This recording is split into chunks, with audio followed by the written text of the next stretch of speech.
Les autorités préviennent que Téhéran, la capitale, risque de devenir inhabitable si la sécheresse continue.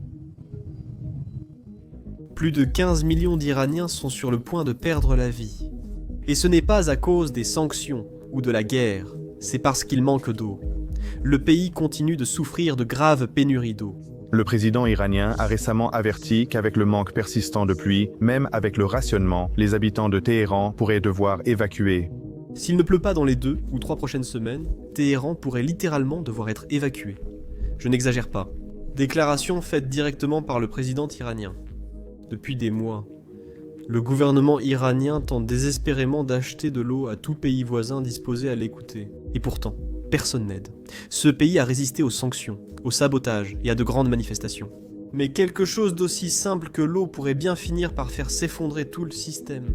En novembre 2025, les réservoirs de Téhéran ont atteint leur niveau le plus bas depuis 60 ans. Des rapports indiquent donc que les réservoirs de barrages alimentant Mashhad, dans le nord-est de l'Iran, sont à moins de 3% de leur capacité. Avec la consommation actuelle d'eau, la deuxième plus grande ville d'Iran pourrait atteindre le jour zéro en 2 semaines, suivi de près par Téhéran. Même ce gouvernement à la dictature fasciste, qui enterre habituellement tout et nie chaque problème, a dû l'admettre. Plus de 80 000 Iraniens ont déjà dû partir à cause de la crise de l'eau, la sécheresse et la désertification. Quand le président Pezeshkian a prévenu en juillet que 15 millions de personnes pourraient devoir fuir ou être expulsées de Téhéran, tout le monde pensait qu'il exagérait. Cet avertissement semble désormais très réel. Mais au lieu de résoudre le véritable problème ou d'admettre leur mauvaise gestion, les dirigeants iraniens ont décidé que la véritable menace était que les gens en parlent. À chaque protestation ou soulèvement, le gouvernement coupe l'accès à Internet. La dernière fois que nous avons parlé de cette crise, l'Iran avait déjà coupé l'accès à Internet dans 27 des 31 provinces. 4 provinces seulement avaient une connectivité partielle, parfois instable. Pendant ce temps, des millions d'Iraniens subissent en chaque jour des coupures d'électricité de 6 à 12 heures. À certains endroits, il n'y a ni électricité, ni eau, ni Internet. Les 3 derniers points ont été les pires, avec des coupures de courant quotidiennes. Pas seulement à Téhéran, mais aussi dans 28 autres villes, dans les quartiers les plus pauvres. Certains restent dans le noir plusieurs jours. La capitale iranienne dépend de l'énergie hydraulique. Mais si les barrages et rivières s'assèchent, l'électricité aussi. Aucun plan de secours n'existe. En octobre, l'Iran a aussi subi une pénurie de gaz naturel. L'hiver arrive maintenant. Même si l'eau cesse d'être un problème, le chauffage devient le prochain cauchemar. Les gens sont essentiellement poussés dans un coin sans aucune véritable option restante. C'est fou. L'Iran compte parmi les pays les plus ensoleillés, avec plus de 300 jours de soleil par an. Ils auraient pu installer des panneaux solaires depuis longtemps s'ils l'avaient voulu. Mais au lieu de construire d'immenses fermes solaires ou des infrastructures d'énergie renouvelables, ils ont dépensé des milliards à fabriquer des missiles et à enrichir de l'uranium. L'énergie solaire et les autres renouvelables représentent seulement 0,7% de leur production nationale d'énergie. Malgré la gravité de la crise de l'eau et des avertissements depuis des décennies, l'Iran consacre encore près de 7 fois plus à son armée qu'aux projets d'eau renouvelables. Le régime islamique a bâti son système sans envisager les conséquences d'un éventuel échec. Il n'y a jamais eu de plan B, ni pour l'eau, l'électricité ou autre. Prenons l'électricité. L'Iran ne dépend pas du nucléaire, ce qui est peut-être une chance. On ne voudrait pas qu'un régime radical contrôle le nucléaire. Même en dehors de la politique, les centrales nucléaires utilisent que des milliards de litres d'eau par jour pour le refroidissement. Un pays incapable de fournir de l'eau potable actuellement ne pourrait pas réussir cela. Même sans les réacteurs nucléaires, les centrales thermiques iraniennes au pétrole et au gaz nécessitent aussi beaucoup d'eau. Donc, quand l'eau est venue à manquer, l'électricité s'est naturellement effondrée avec elle. Pas d'eau, c'est pas d'électricité, ni d'irrigation ou d'agriculture. Et une fois que l'électricité commence à être coupée, les usines ralentissent, les emplois disparaissent, les prix des aliments s'envolent, et tout le système commence à s'effondrer de l'intérieur. L'été dernier en est l'exemple parfait. En juin, alors que l'Iran tirait des centaines de missiles sur Israël, il traversait l'une de ses pires sécheresses. 2025 marque désormais la 6e année consécutive de sécheresse. La situation est devenue si grave que plusieurs réseaux électriques ont dû être coupés simplement pour économiser le peu d'électricité qu'il leur restait. Imaginez des millions de personnes coincées sous des températures dépassant les 45 degrés Celsius, sans électricité, confrontées à des tempêtes de sable brutales et à des vagues de chaleur incessantes. Certaines régions ont même atteint 50 degrés Celsius, Cela fait 122 degrés en unité américaine. Chaque année, plus de 1700 personnes meurent de la chaleur en Iran. C'est près de 5 fois supérieur à d'autres lieux exposés à des températures extrêmes. L'Iran est devenu de plus en plus invivable avec les années. La pénurie d'eau mortelle atteint son apogée. 2025 pourrait être le point de rupture. Pas seulement pour Téhéran, mais aussi pour d'autres provinces. À ce stade, l'Iran est totalement à la merci de la nature. L'effondrement du lac d'Urmia a sans doute été le signe le plus emblématique de la gravité de la catastrophe de l'eau en Iran. Ce lac était autrefois le plus grand lac salé du Moyen-Orient. Mais regardez-le maintenant. En seulement 2 décennies, il a perdu environ 95% de toute sa superficie. Des années de sécheresse successives, plus d'une douzaine de barrages étouffant les rivières qui l'alimentent, et une surextraction sans fin de l'eau pour des projets inutiles l'ont complètement asséché. Aujourd'hui, il ne reste qu'une plaine de sel blanche, plus de lacs. Quand une source d'eau s'effondre, il est quasiment impossible de la restaurer, surtout pour les aquifères souterrains qui disparaissent définitivement. J'en parlerai plus tard dans la vidéo. Mais d'abord, voyons comment l'Iran en est arrivé là. Ce pays n'a jamais eu beaucoup d'eau. Le pays reçoit seulement 250 mm de précipitations annuelles, soit un tiers de la moyenne mondiale. C'était suffisant pour l'ancienne population. Mais quand même, avec des précipitations aussi faibles, on pourrait penser que la planification minutieuse serait la première priorité. Mais non. Pendant un siècle, les dirigeants iraniens ont poursuivi des rêves vains, et les Iraniens ordinaires en subissent aujourd'hui les conséquences. Les dirigeants iraniens étaient obsédés par des projets tape à l'œil, comme de grands barrages, des révolutions vertes forcées, et des rêves de transformer les déserts en terres fertiles. Et bien sûr, tout cela semble plutôt impressionnant sur le papier. Mais quand on regarde la géographie réelle de l'Iran, rien de tout cela n'a de sens. C'est comme vouloir une station de ski à Dubaï. Bien sûr, on peut la construire de force, mais la quantité d'énergie, d'eau et d'entretien que cela demande est ridicule. Oui, l'Iran a agi ainsi. Si les dirigeants voulaient une station de ski, ils la faisaient de construire, même si c'était irréaliste ou nuisible pour le pays. Sous le Shah Mohammad Reza Pahlavi, surtout dans les années 1960-1970, il devint obsédé par l'idée de copier les États-Unis. Les grands projets américains comme le barrage Hoover et la Tennessee Valley Authority le fascinaient complètement. Dans les années 1950, le Shah a même engagé une entreprise américaine dirigée par d'ex-responsables de la Tennessee Valley Authority. Pour repenser l'ensemble du système hydraulique de la fertile province du Khouzistan en Iran, la Tennessee Valley Authority avait transformé certaines des régions les plus pauvres des États-Unis en terres agricoles productives grâce à des barrages. Le Shah est alors obsédé par recréer ce miracle en Iran. Les Américains ont fini par aider l'Iran à construire le projet de développement du fleuve Karun, qui a ensuite donné naissance au barrage Shahid Abbaspour, un immense barrage voûte en béton, qui est devenu l'un des plus grands projets d'énergie et d'irrigation du Moyen-Orient à cette époque.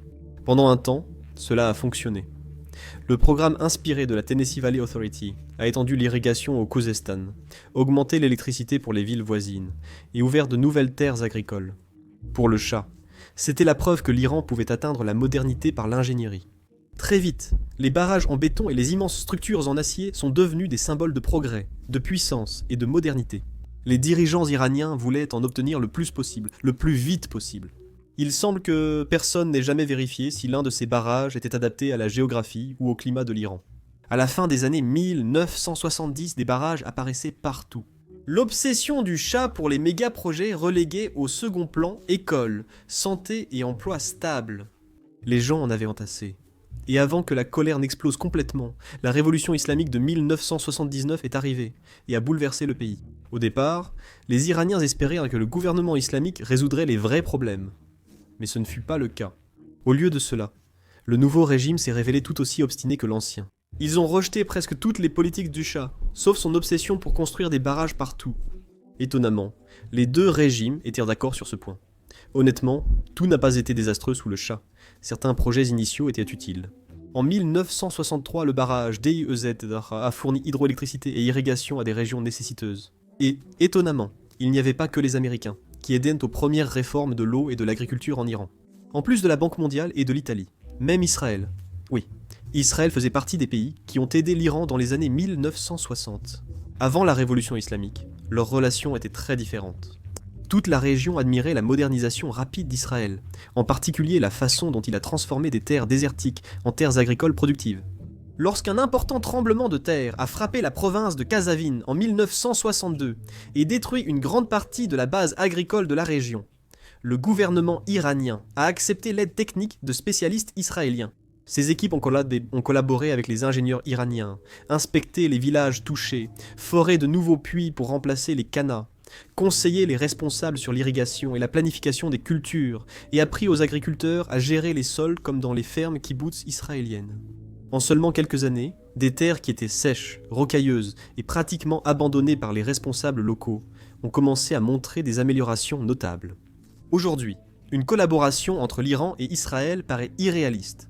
Même au dernier moment, l'Iran ne solliciterait jamais Israël. Même s'ils sont les meilleurs de toute la région en ce moment, cette petite nation aurait dû échouer. Elle avait à peine de l'eau. La plupart de ces terres étaient sèches et rocailleuses, et toute la région s'attendait à ce qu'elle lutte éternellement. Mais au lieu de s'effondrer, Israël a trouvé la solution. Aujourd'hui, elle recycle presque toutes ses eaux usées, utilise d'immenses usines de dessalement, assurant de l'eau potable même en période de sécheresse, et cultive des aliments dans des lieux apparemment inhabitables. C'est l'un des seuls pays du Moyen-Orient qui est réellement sécurisé en matière d'eau. Mais après la révolution islamique de 1979, tout ce qui était même vaguement lié à Israël est devenu instantanément radioactif. Le dirigeant révolutionnaire a vu Israël comme un ennemi dès le début. Toute coopération avec Israël, même utile, a soudain été vue comme une trahison. Du jour au lendemain, toutes les méthodes et leçons pratiques des Israéliens ont été mises de côté et oubliées. Puis vint la guerre brutale avec l'Irak et des années d'isolement international. Les dirigeants iraniens ont alors compris que l'autosuffisance alimentaire était vitale pour la survie et la sécurité nationale. La dépendance au grain ou à l'expertise agricole étrangère était désormais vue comme une grande faiblesse exploitable par les ennemis. Le gouvernement s'est totalement investi dans sa propre révolution verte. Ils ont foré de nombreux puits, étendu les terres agricoles et encouragé les agriculteurs à cultiver partout où c'était possible. Nourrir sa nation et viser l'autosuffisance paraît noble. Mais tout comme avec la frénésie des barrages, cette soi-disant révolution verte a été imposée sans aucune véritable planification derrière. Faute de formation, de règles pour les agriculteurs, de gestion durable de l'eau et de compréhension du climat iranien fragile, les gens ont inondé les champs d'eau souterraines pour cultiver des plantes inadaptées à ces régions. De plus, la population de l'Iran a fortement augmenté, aggravant la situation. Après la révolution, le gouvernement a encouragé les familles nombreuses. Ils ont revu les anciens programmes de planification familiale du Shah, et l'ayatollah Khomeini a encouragé les femmes à avoir plus d'enfants pour les futures armées de la République islamique. En 1986, la croissance démographique iranienne a dépassé 3% par an, l'un des taux mondiaux les plus rapides. La population est passée de 34 millions en 1979 à plus de 70 millions en 2000, puis environ 93 millions aujourd'hui. Il faut aussi garder à l'esprit que pendant tout ce temps, l'Iran continuait de construire des barrages sans fin et inutiles à un rythme insensé. Ils étaient tellement obsédés par cela qu'au début des années 2000, l'Iran était en fait devenu le 3e plus grand constructeur de barrages au monde, juste derrière des géants mondiaux comme la Chine et le Japon. Pendant l'ère du président Hachemi Rafsanjani, un nouveau barrage était terminé en moyenne tous les 45 jours. Les gens l'ont carrément surnommé le commandant de la construction. En environ 3 décennies, l'Iran a construit plus de 600 barrages, soit environ 20 barrages, chaque année, les uns après les autres, sans interruption. Selon eux, il suffisait de stocker l'eau dans de grands réservoirs pour irriguer plus de terres, augmenter les récoltes et l'électricité, et tout serait réglé. C'est simple, mais c'est ainsi que les enfants, et parfois des politiciens, résolvent les problèmes. Ce n'est pas imaginaire, c'est la réalité. Ignorer les bases de la science a des conséquences brutales dans la réalité. S'ils avaient écouté un vrai connaisseur de la nature, au lieu de prétendre tout savoir, l'Iran souhaitait imiter les États-Unis sans investir pour vérifier si cela était vraiment pertinent sur le plan environnemental. Et maintenant, les conséquences reviennent frapper durement. Le plus triste, c'est que les politiciens riches et corrompus, auteurs de ces absurdités, s'en sortiront et auront une vie excellente. Des millions de personnes ordinaires souffriront ou mourront à cause d'erreurs qu'elles n'ont pas commises. L'Iran, contrairement aux États-Unis ou au Canada, ne reçoit pas de précipitations régulières ni de grands fleuves à débit constant toute l'année. La plupart des rivières d'Iran sont saisonnières, et ces précipitations ont toujours été limitées. Construire de grands barrages en béton sur des cours d'eau fragiles provoque l'effondrement de tout l'aval. L'eau s'évapore plus vite qu'elle ne peut se reconstituer. Le flux naturel est perturbé. La nappe phréatique ne se recharge plus, et la rivière devient des tranchées sèches. Les écosystèmes s'effondrent successivement et les régions en aval deviennent plus chaudes, sèches et instables à chaque nouveau barrage. Pas besoin d'être scientifique pour voir où cela mène, non? Et puis, il y a des cas vraiment absurdes. Prenez la province du Khuzistan. Le barrage de Godvin a été construit en 2012, bien que les ingénieurs savaient la présence d'épaisses couches de sel souterraines dans la région. Ils ont littéralement averti à plusieurs reprises qu'au moment où le réservoir serait rempli, le sel se dissoudrait et transformerait l'eau en une bouillie salée, totalement inutilisable pour la consommation ou l'agriculture. La mafia du bâtiment a persisté. Ils ont construit le barrage, l'ont rempli et l'eau est devenue plus salée qu'une soupe. Un chef-d'œuvre d'ingénierie à plusieurs millions de dollars a transformé une rivière d'eau douce vitale en un immense étang salé.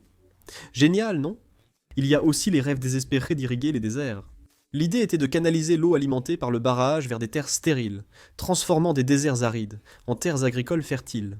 Mais le sol du désert est notoirement salé et incroyablement assoiffé. Lorsque vous y versez de l'eau, le sol l'absorbe rapidement, mais il ne reste que des croûtes épaisses de sel qui empoisonnent lentement les cultures.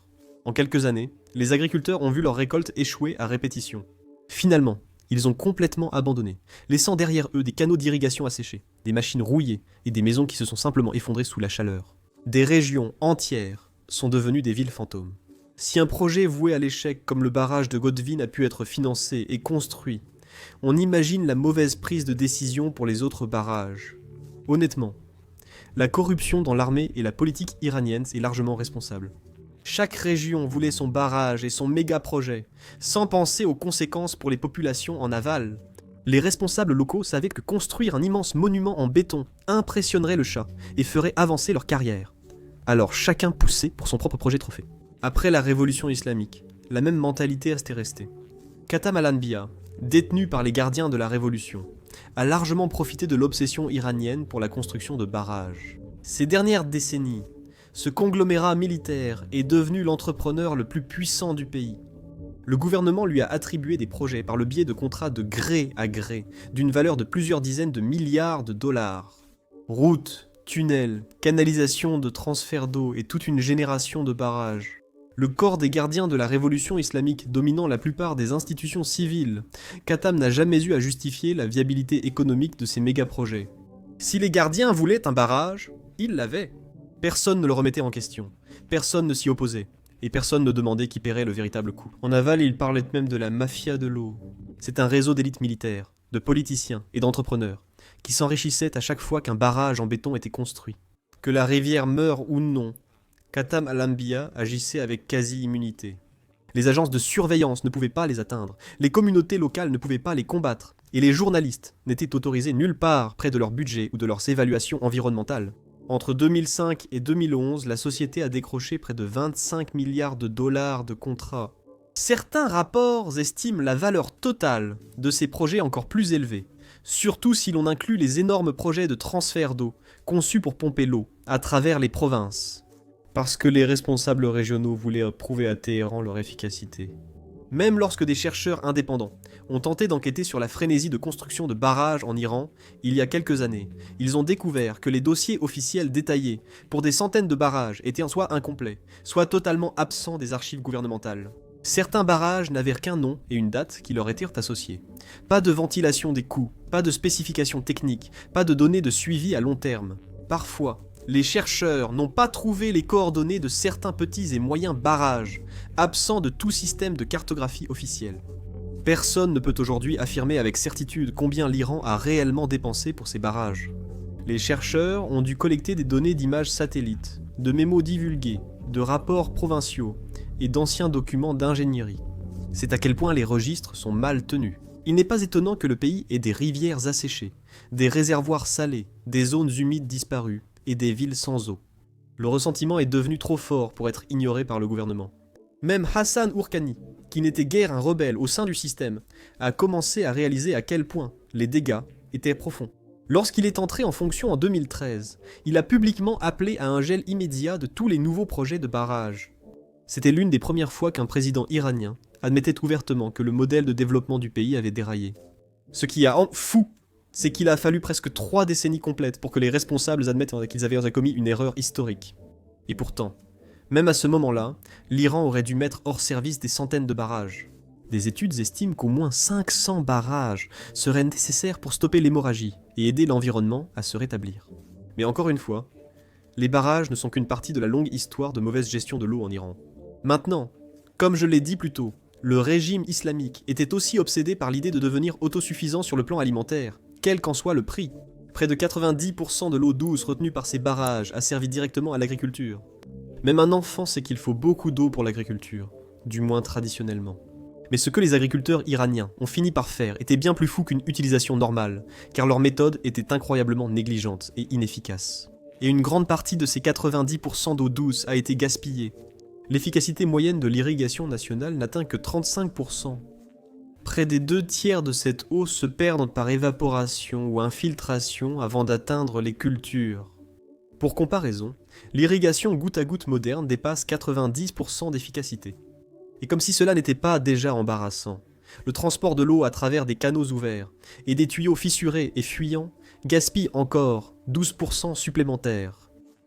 Je suis certain que les agriculteurs qui pensaient que l'eau ne poserait problème qu'aux générations futures se reprochent aujourd'hui leurs paroles. Dans de nombreuses zones rurales, les agriculteurs forent chaque année des puits plus profonds. Il existe une limite de profondeur avant d'atteindre la roche-mère. Les puits qui trouvaient de l'eau à 50 mètres doivent désormais descendre à 1,50 mètres ou plus. S'ils en trouvent... Selon un climatologue, l'Iran a épuisé près de 70% de ses réserves d'eau souterraine en moins de 50 ans. Des réserves que la nature a mis des millions d'années à constituer. Et quand on pompe l'eau souterraine de façon aussi irresponsable, la terre commence littéralement à s'effondrer. Autour de Téhéran, et dans d'autres régions fortement drainées, l'affaissement du sol devient un phénomène terriblement réel. Une étude de 2024 indique qu'environ 35% du pays s'enfonce déjà, et d'autres zones le feront aussi. Plus de 100 plaines en Iran se sont affaissées, certaines de façon spectaculaire. Dans certaines parties de la province de Kerman, le sol s'affaisse de plus de 35 cm, soit près de 14 pouces par an. C'est l'un des taux d'affaissement du sol les plus élevés au monde, et d'ailleurs, ces dégâts sont permanents. Quand un aquifère s'effondre, l'espace de stockage est définitivement perdu. Même après la pluie, le sol ne retient plus l'eau. C'est pourquoi les experts parlent de faillite des eaux souterraines, même si l'Iran bénéficie soudainement de pluie et gagne quelques années. Ce sol affaissé peut tout détruire. Maisons, ponts, pipelines, tout peut s'effondrer à tout moment. C'est presque comme si Mère Nature avait finalement perdu patience. Après des décennies de coups, elle semble estimer que l'Iran est allé trop loin et qu'il faut régler les comptes. Vagues de chaleur, mortalité, rivières asséchées, réseaux électriques défaillants, et maintenant même le sol lui-même s'enfonce. On dirait que tout dans ce pays se retourne en même temps contre l'Iran. Mais tu sais ce qui est le plus frustrant? On ne peut pas tout reprocher au régime. Certains Iraniens ont aussi contribué à cette catastrophe. Quand le gouvernement a offert électricité bon marché et eau souterraine quasi illimitée, de nombreux agriculteurs en ont profité. Nombreux ont cultivé les pires plantes, aux pires endroits et moments, exigeant plus d'eau que la terre ne pouvait offrir. Pendant des millénaires, on cultivait des céréales résistantes à la sécheresse, comme l'orge, le millet et les pois chiches. Ces cultures conviennent au climat sec iranien et à l'ancien système d'irrigation par canats, mais tout a changé au XXe siècle. Avec la modernisation des régimes alimentaires iraniens, le gouvernement a pensé cultiver d'autres cultures, savoureuses mais très gourmandes en eau. La catastrophe va commencer là. Le riz notamment est une culture très gourmande en eau. Traditionnellement, il n'était cultivé que dans les provinces humides et riches en pluie de Guilan et de Mazandéran, le long de la mer Caspienne. Après la Révolution, surtout lors des campagnes d'autosuffisance des années 1990 et 2000, on a vu des rizières dans des provinces où cela n'avait aucun sens. Des endroits comme Ispahan, Fars, Kerman, et même Sistan et Baloutchistan, l'une des régions les plus sèches de toute l'Asie. Les agriculteurs inondèrent des champs dans des provinces recevant à peine 100 à 150 mm de pluie par an, car l'électricité bon marché et l'eau souterraine le permettaient temporairement. Pire encore, au Sistan, l'une des régions les plus arides d'Iran, les agriculteurs étaient encouragés, voire poussés, à cultiver des pastèques. Oui, des pastèques, comme si le nom n'était pas déjà un avertissement suffisant. Une culture composée surtout d'eau, entourée d'une écorce verte, a été encouragée dans une région recevant à peine 50 mm de pluie par an. Selon le sol et le climat, cultiver un seul kilogramme de pastèque peut nécessiter entre 200 et 300 litres d'eau. Planter des champs de pastèques dans un quasi-désert était tout simplement suicidaire. Ces cultures ont rapidement asséché la terre, fait s'effondrer les puits, et mené la région vers une ruine environnementale. Ils ont finalement reconnu l'absurdité et interdit la culture du riz dans ces provinces arides. Cette décision n'est tombée qu'en 2018, des décennies après les dégâts. À ce moment, de vastes zones étaient salinisées, les nappes épuisées, et des milliers de familles agricoles avaient perdu leurs moyens de subsistance. Le secteur industriel a encore empiré la situation. Pour paraître moderne et industrialisé, le gouvernement a bâti d'immenses aciéries, raffineries, complexes pétrochimiques et usines dans des régions très arides d'Iran. Je veux dire, qui installe des aciéries gourmandes en eau dans des endroits comme Ispahan, Yazd ou Kerman? Des régions qui ont à peine assez d'eau souterraine pour boire, sans parler de l'industrie lourde. Mais c'est exactement ce que l'Iran a fait. Ces installations nécessitent chaque année des millions de mètres cubes d'eau. Elles ont pourtant été placées au-dessus de nappes phréatiques en baisse, rendant la suite inévitable. Les industries ont commencé à rivaliser avec les agriculteurs ont commencé à rivaliser avec les villes, et tout le monde s'est mis à se disputer la même petite réserve d'eau qui ne cessait de diminuer. C'est devenu une lutte acharnée pour la survie. Et maintenant, après des décennies de déni, même les responsables de l'État admettent que ces industries ont été construites au mauvais endroit. Certaines usines envisagent de plier bagages et de déménager vers les côtes, où l'eau de mer dessalée pourrait leur permettre de survivre. Déplacer des usines valant des milliards n'a rien à voir avec déménager une boutique. Cela nécessite des années de planification, d'ingénierie, d'argent et de volonté politique, que l'Iran n'a plus vraiment. Au-delà du chaos causé par l'homme, l'Iran subit aussi le changement climatique dont il n'est pas entièrement responsable. Vous voyez, la nature ne se soucie pas des frontières ou de la politique. Si vous poussez trop fort, elle vous frappe encore plus fort en retour. Le climat sec de l'Iran atteint désormais des extrêmes. Près de 75% du pays reçoit moins de 250 mm de pluie par an. Les données officielles montrent que les précipitations annuelles de l'Iran diminuent régulièrement d'environ 1 mm chaque année, depuis le début des années 1990. Je sais que cela peut sembler minime, mais sur 3 décennies, cela représente une baisse de 30 mm. C'est comme perdre l'équivalent d'un mois entier de précipitations. Les agriculteurs prient désespérément pour les pluies du printemps, mais bien souvent, ces pluies ne viennent tout simplement jamais. Quand la pluie arrive, ce sont souvent de brèves averses intenses causant des crues soudaines, au lieu de s'infiltrer lentement dans le sol. C'est le pire, sécheresse quand il faut de la pluie, inondation quand il ne faut pas. Rappelez-vous ce cercle vicieux mentionné plus tôt. Lorsqu'un système échoue, il en entraîne d'autres. La chaleur en Iran augmente, les rivières rétrécissent, les puits s'effondrent, les cultures meurent, les réseaux électriques sont surchargés, et le changement climatique ne fait qu'ajouter de l'huile sur le feu. On ne peut pas tout reprocher à Mère Nature. Le gouvernement aurait dû prévoir cela depuis longtemps.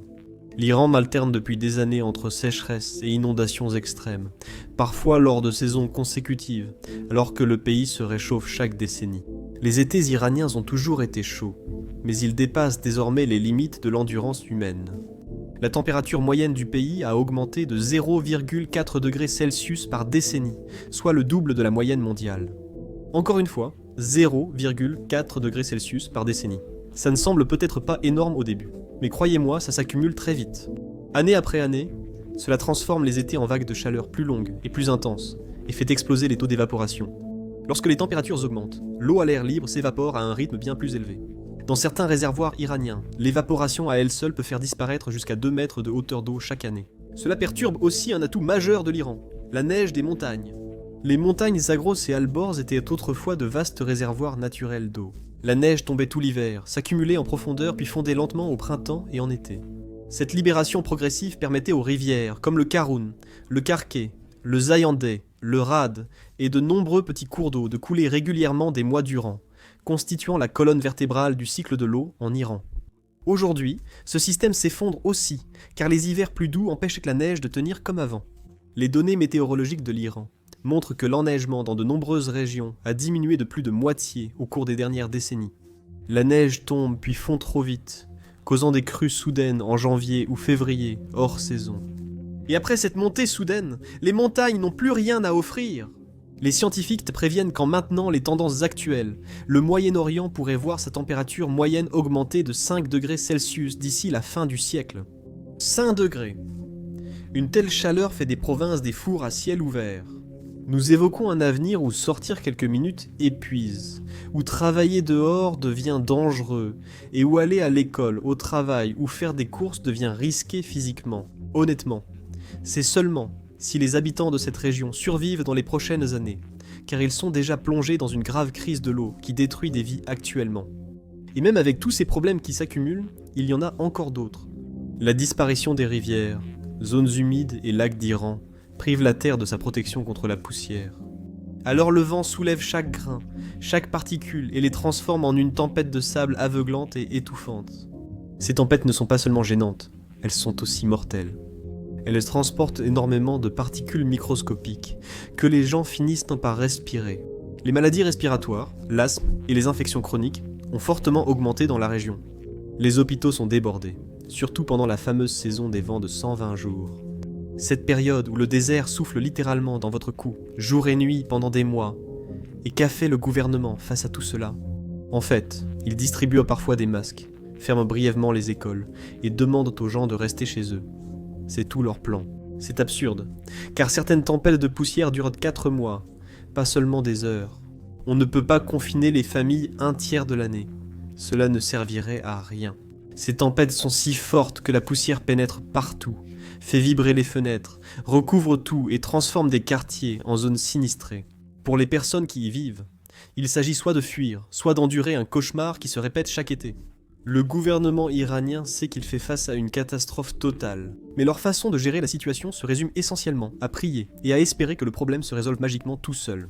La foi est puissante, mais le gouvernement ne doit pas utiliser l'argent public pour simplement prier avec les citoyens. Ce n'est pas une blague, c'est arrivé. Fin 2021, à Ispahan, des agriculteurs manifestaient après l'assèchement total de leurs rivières. Plutôt que d'apporter des solutions concrètes, l'ayatollah Alamoholda, religieux ultra-conservateur et beau-père du président Raïssi, a réprimandé ces agriculteurs désespérés, leur conseillant seulement de prier davantage pour la pluie. Vous pouvez sans doute imaginer à quel point ce conseil a été mal reçu, alors que les agriculteurs voyaient leurs champs se transformer en poussière. Pour les Iraniens ordinaires, la patience était déjà à bout. C'était comme jeter de l'huile sur le feu. Imaginez vivre chaque jour dans ce pays, en vous réveillant avec un seul espoir, que vous ayez assez d'eau pour quelques jours. Les protestations sont inévitables quand le gouvernement ne fournit même pas l'eau ou l'électricité. Pourtant, il trouve toujours le temps et l'argent pour la guerre, soutenir d'autres pays et investir des milliards dans des missiles. Prenez le Khouzistan, par exemple. Pendant des générations, cette province du sud-ouest était le joyau de l'Iran en matière d'eau. Elle possédait le Karoun et le Karkhe, 2 rivières majeures du pays. Elles irriguaient les terres agricoles, soutenaient les villes et alimentaient les marais mésopotamiens, l'un des milieux humides les plus riches du monde. Des décennies de barrages, de surirrigation, de mauvaise gestion et de sécheresse ont peu à peu étouffé ces rivières. À l'été 2021, les dégâts avaient eu raison de la situation. En juillet, avec des températures dépassant les 50 degrés Celsius, des villes entières voyaient leurs robinets à sec pendant des jours. Des dizaines de milliers de personnes manquèrent d'eau potable dans l'une des régions les plus chaudes du monde. Les gens ont donc dû manifester. D'abord, ils réclamaient de l'eau en criant « Nous avons soif », mais cela n'est vite plus resté poli. En quelques heures, les slogans se sont transformés en manifestations anti-gouvernementales généralisées à travers la province. Même l'ayatollah Khamenei, rarement du côté des manifestants, a reconnu que leur colère était justifiée. Alors qu'il affichait sa sympathie à la télévision, les forces de sécurité, comme toujours, tiraient à balles réelles sur la foule. Plusieurs jeunes hommes ont été tués, des dizaines arrêtés, simplement pour avoir réclamé le droit de boire de l'eau sous un soleil de 50 degrés. Mais même après la répression, les manifestations ne se sont pas arrêtées. Les gens ont continué pendant plus d'1 semaine. Des Iraniens, y compris à Téhéran et à Ispahan, sont montés sur les toits la nuit pour scander en solidarité. La pénurie d'eau avait uni les gens plus que n'importe quel mouvement politique n'aurait jamais pu le faire. Franchement, si un gouvernement ne peut même pas fournir de l'eau, à quoi sert-il? Même les autorités ont hésité au début, car elles savaient à quel point cela paraîtrait terrible d'écraser des gens littéralement déshydratés. Mais finalement, ils sont retombés dans leurs vieilles habitudes. La force a été utilisée, des promesses ont été faites, et comme toujours, rien n'a vraiment changé. Le Khouzistan subit toujours une sécheresse implacable. Sa population reste assoiffée, frustrée et oubliée. Suite aux manifestations au Khouzistan, le gouvernement a surtout opté pour des coupures d'internet. À chaque rassemblement, les autorités coupaient tout, parfois 1 semaine ou plus. Ils voulaient empêcher la vérité de se répandre. Quelques mois plus tard, en novembre 2021, des manifestations similaires ont eu lieu à Ispahan. Ispahan a longtemps été un trésor culturel et agricole de l'Iran. La rivière Zayanderud, emblématique, passait sous des ponts anciens comme Kajou et Siosépol, un paysage de cartes postales dont l'Iran se vantait. Aujourd'hui, cette rivière n'est plus qu'un couloir de poussière, asséché et détourné vers d'autres provinces et industries. Les agriculteurs en aval ont vu cette rivière, qui nourrissait leurs familles depuis des générations, simplement disparaître. Alors ils ont craqué. Sit-in pacifique organisé sur le lit sec de la rivière. D'abord seulement des agriculteurs et quelques tentes près du pont de Kachou. Mais en quelques jours, la manifestation a rassemblé des milliers de personnes, des familles, des commerçants, des étudiants, tout le monde. Cette fois, l'ambiance évoquait moins une manifestation qu'un grand rassemblement public, presque un festival de la frustration. Même la télévision d'État l'a brièvement mentionné, ce qui est rare, mais cela n'a pas duré. À mesure que la foule grandissait, les slogans évoluaient vers le politique et la patience du régime disparaissait. Le 26 novembre, les forces de sécurité ont sévi, tentes incendiées et campements écrasés par des bulldozers. La police a chargé avec matraques et gaz lacrymogènes sur environ 500 personnes. Les mères ont fui avec leurs enfants et des agriculteurs âgés ont été battus. Un sit-in pacifique est soudain devenu un champ de bataille, attisant encore plus la colère. Le soir et jusqu'au lendemain, Ispahan a connu de violents affrontements entre manifestants et police anti-émeute. Des foules furieuses scandaient des slogans appelant à la mort du guide suprême et juraient qu'elles allaient riposter. Des femmes faisaient face aux agents de sécurité, exigeant de savoir pourquoi ils tiraient sur des gens qui ne demandaient que de l'eau. Mais la police a continué à tirer, cette fois avec des fusils à chevrotine. Des dizaines de personnes ont été blessées, plusieurs au visage, certaines ont perdu définitivement la vue. Les images sont si horribles que nous ne pouvons pas les montrer ici. En quelques heures, des vidéos choquantes de visages ensanglantés se sont répandues partout. Et comme on pouvait s'y attendre, le gouvernement a coupé l'accès à Internet dans toute la région. En quelques jours, cette manifestation a été réduite au silence.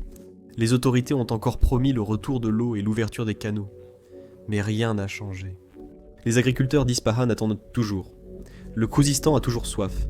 Heureusement, ces manifestations se répandent maintenant dans tout le pays.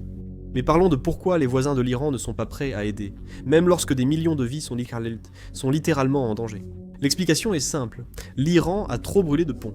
Ses relations avec l'Afghanistan et l'Irak sont tendues depuis des décennies. L'Iran occupe une position géographique difficile. Il est en aval de rivières venant d'Afghanistan et en amont de celles se jetant en Irak. Alors quand tout le monde autour de vous se bat bec et ongle pour chaque goutte d'eau, se retrouver coincé au milieu, comme l'Iran, rend une situation déjà mauvaise encore bien pire. Vous risquez de subir des attaques des deux côtés, ce qui a déjà provoqué des affrontements diplomatiques et des échanges de tirs. L'exemple le plus marquant est la rivière Helmand, appelée Hermand par les Iraniens. Cette rivière naît dans les montagnes d'Afghanistan et se jette dans le Sistan-Baloutchistan, l'un des endroits les plus arides au monde. Depuis des siècles, les deux communautés ont compté sur son eau pour élever des poissons et survivre, naturellement. Les disputes sur la répartition de l'eau remontent à très longtemps. Jusqu'au 19e siècle, les Britanniques s'immisçaient encore dans les affaires afghanes. Les deux pays ont signé un traité en 1973, assurant à l'Iran une part annuelle fixe. Ce compromis semblait équitable à l'époque, mais le traité a vite perdu son sens. L'Afghanistan a ensuite connu des décennies de chaos, coups politiques, invasion soviétique, guerre civile, prise de pouvoir par les talibans, suivie de l'invasion américaine, puis finalement le retour des talibans. Le traité a été pratiquement oublié. Aujourd'hui, les talibans contrôlent à nouveau Kaboul, et ils sont déterminés à ne laisser échapper aucune goutte d'eau dont ils ont désespérément besoin pour eux-mêmes. Ils ont bâti des barrages majeurs, comme Kajaki et Kamakan, pour retenir l'eau pour leur région frappée par la sécheresse. Pour eux, c'est une question de survie. L'Afghanistan subit une grave sécheresse et tente d'assurer l'eau à sa population. En Iran, en aval, ces barrages ont empiré une situation déjà mauvaise. Pour l'Iran, le traité de 1973 sur l'eau de l'Helmand semble inexistant. Téhéran accuse l'Afghanistan de violer l'accord, mais ce dernier rétorque que ses réservoirs sont presque vides et qu'il n'y a plus assez d'eau à libérer. Deux nations désespérées s'affrontent, chacune convaincue d'avoir raison et trop assoiffée pour compromettre. En 2023, l'Iran, lassé des promesses non tenues, n'avait plus d'option ni de patience. Le président Raïssi a averti publiquement les talibans de libérer la part légale d'eau de l'Helmand pour l'Iran, sous peine de conséquences. Les talibans ont alors demandé à l'Iran de modérer son ton, ce qui a intensifié les tensions dans la région. En quelques semaines, des soldats des deux côtés ont ouvert le feu le long de la frontière. Lorsque la poussière est retombée, 2 gardes iraniens et un combattant taliban étaient morts. C'était le pire affrontement à la frontière entre l'Iran et l'Afghanistan depuis des années. Ensuite, les deux parties ont fait des déclarations polies sur des comités conjoints et une future coopération. Comme souvent dans cette région, aucune avancée sur l'eau. L'Iran a aussi de bonnes raisons de se méfier des talibans. À la fin des années 1990, lors de leur premier règne, les talibans ont fermé les vannes du barrage de Kajaki lors d'un différend coupant le fleuve Helmand vers l'Iran. Soudain, des zones du Sistan-Baloutchistan ont manqué d'eau. Les cultures ont péri, le bétail a succombé à la chaleur. Des communautés entières ont souffert, et les Iraniens s'en souviennent.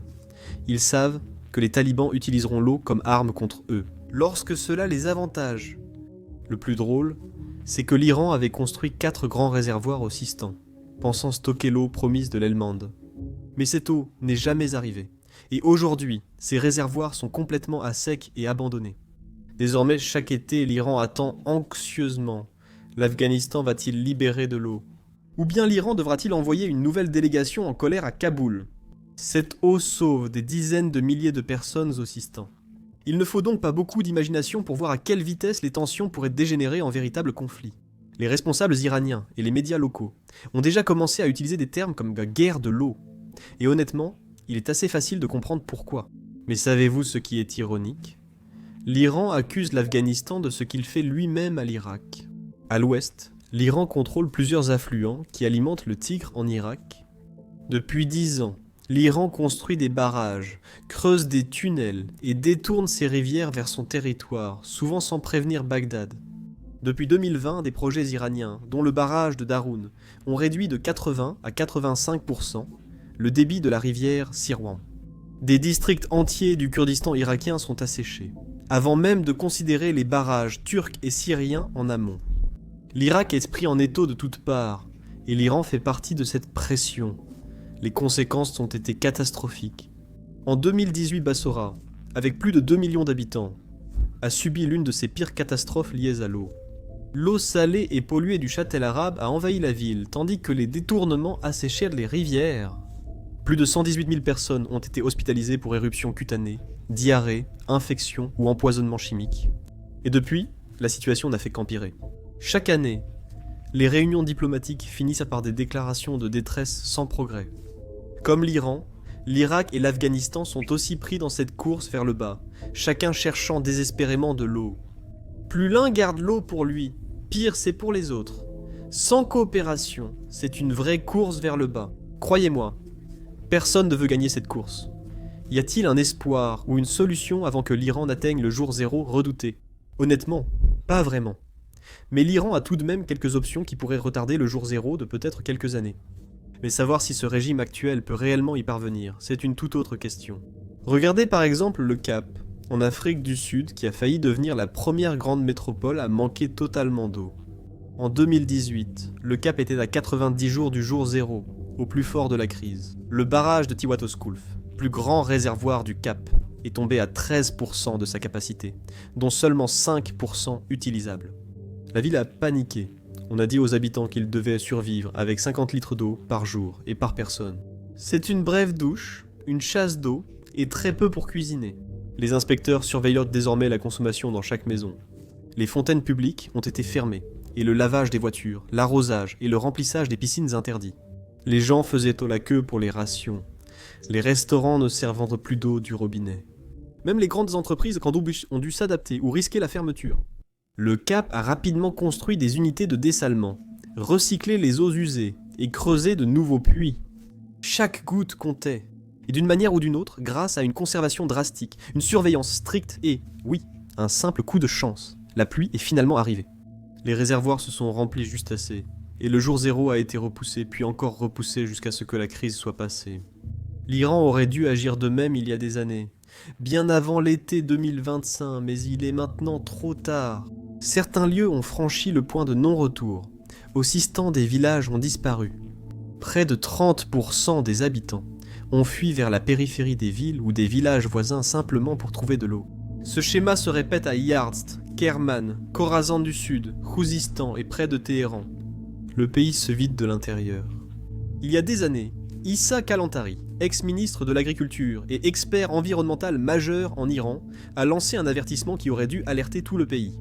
Il a affirmé que si l'Iran persistait, jusqu'à 50 millions de personnes, soit près de 70% de la population, devraient migrer pour trouver de l'eau. Cela paraissait extrême, mais aujourd'hui c'est très proche.